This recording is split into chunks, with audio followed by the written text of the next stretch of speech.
ही होगा। और आपको ये भी पता होगा जो खजूर हम इंडिया में खाते हैं उसे भारत में तैयार नहीं किया जाता है। दरअसल खजूर की सबसे ज्यादा खेती खाड़ी देश जैसे सऊदी अरब, ईरान, इराक में की जाती है और भारत इन देशों से इंपोर्ट करने में सबसे आगे है। दरअसल हमारे देश में खजूर की खेती के लिए उपयुक्त जलवायु मौजूद ही नहीं है, लेकिन नई वैज्ञानिक तकनीकों और टिश्यू कल्चर के द्वारा अब ऐसे बीज भी तैयार किए जा रहे हैं जिससे इंडिया में भी खजूर उगाया जा सकेगा और हमें किसी दूसरे देश पर निर्भर नहीं होना पड़ेगा।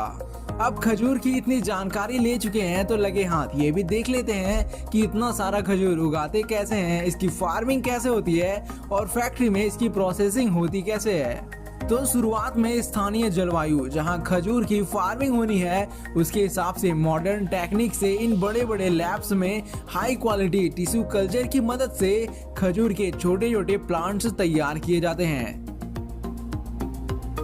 और कुछ दिनों तक इन पौधों को यही नर्सरी में ही सही देखभाल में बड़ा किया जाता है। जब ये पौधे प्लांटेशन के लिए रेडी हो जाते हैं तब इन पौधों को फार्मिंग के लिए जमीन में लगा दिया जाता है और देखते ही देखते ये पौधा 1 से 2 सालों में फल देने लायक पेड़ बन जाता है।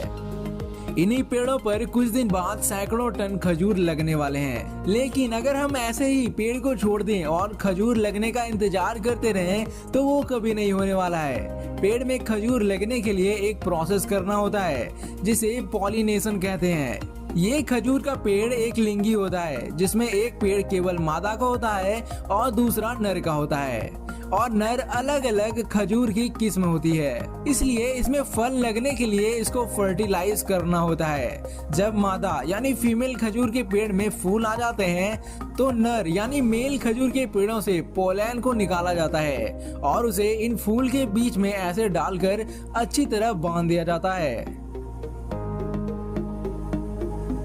फर्टिलाइजेशन के कारण कुछ हफ्तों बाद ही खजूर में छोटे छोटे हरे रंग के फल आना शुरू हो जाते हैं और कई हफ्तों तक दिन भर सऊदी अरबिया की कड़ी गर्मी सहने के बाद ये फल पकना भी शुरू हो जाता है और पकने के बाद ही इसमें वो मिठास और खजूर का टेस्ट आता है जिसके हम इतने दीवाने हैं कि इंडिया खजूर को इंपोर्ट करने में सबसे आगे है। तो अब जब ये खजूर अच्छी तरह पक चुके हैं तो बारी आती है हार्वेस्टिंग की। यहाँ पर कुछ इस तरह हाथों से ही इन स्वादिष्ट खजूरों को एक एक करके तोड़ा जाता है। अगर पेड़ छोटे होते हैं तो जमीन से ही खड़े खड़े खजूर को तोड़ लेते हैं, लेकिन जो पेड़ पुरानी होती है वो काफी लंबे होते हैं, इसलिए उन पर लगे खजूर को तोड़ने के लिए कुछ इस प्रकार के हाइड्रोलिक एलिवेटर्स पर चढ़कर ये वर्कर्स खजूर को तोड़ते हैं। यहाँ भी एक एक करके ही हाथों से खजूर को तोड़ा जाता है और इन सभी खजूर को इन ट्रे में जमा कर लेते हैं और फिर ट्रांसपोर्ट करके इन्हें आगे की प्रोसेसिंग के लिए डेट्स प्रोसेसिंग फैक्ट्री में भेजा जाता है। इस फैक्ट्री में सबसे पहले इन खजूरों में से खराब खजूर को छांटकर अलग किया जाता है और फिर अलग अलग कलर और साइज के आधार पर इनकी ग्रेडिंग की जाती है। अब आगे ये खजूर वॉशिंग यूनिट में चले जाते हैं जहां पर अच्छी तरह इस पर लगे धूल मिट्टी बैक्टीरिया को साफ करा जाता है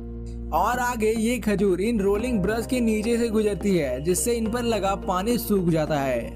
अब जो खजूर के ऊपर बची खुची गंदगी होती भी है उसे इस हाई प्रेशर एयर के द्वारा साफ कर लिया जाता है और आगे पैकिंग सेक्शन में जाने से पहले इसको इस सेंसर के नीचे से होकर गुजरना होता है। इस सेंसर के नीचे ये खजूर 360 डिग्री रोल करता हुआ आगे जाता है। ये सेंसर सबसे पहले तो खजूर में मौजूद बैक्टीरिया या अन्य अशुद्धियों को स्कैन करता है और यूवी लाइट के जरिए वो बैक्टीरिया भी खत्म कर दिया जाता है और यही 100% शुद्ध खजूर आगे पैकिंग एरिया में चले जाते हैं और अलग अलग क्वांटिटी में इनको अलग अलग पैकेट्स में पैक कर दिया जाता है और फिर इन्हें भेज दिया जाता है अलग अलग कंट्री में। और हाँ, याद रखिएगा इंडिया में सबसे ज्यादा। तो भैया जी कुछ इस तरह रेडी हो जाती है खजूर। उम्मीद करता हूँ वीडियो आपको अच्छी लगी होगी, इसलिए वीडियो को लाइक जरूर कर दें और आगे आपको कौन से टॉपिक पर वीडियो चाहिए हमें कमेंट में